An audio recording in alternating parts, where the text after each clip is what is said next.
Today we'll talk about how can you fix this problem or know how you can do that on your Reason app.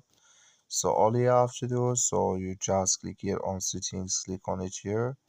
When you just click on settings, it's going to show for you a list like this here. Then you go down, just keep going down, click here on apps. Come to apps list here, and there you're looking for Reason app.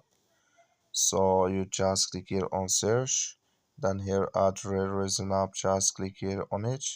So then it's going to take you to this list here, click on for stop, then you click on OK, then you go down, just click on storage, come to storage list here, just click on clear cache, then all you have to do, so you just go to your Play Store, click on it here, search here for Reason app, it's going to show for you like this.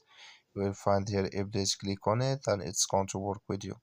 That's all you have to do. Thank you for watching. Don't forget to support us by liking, subscribe.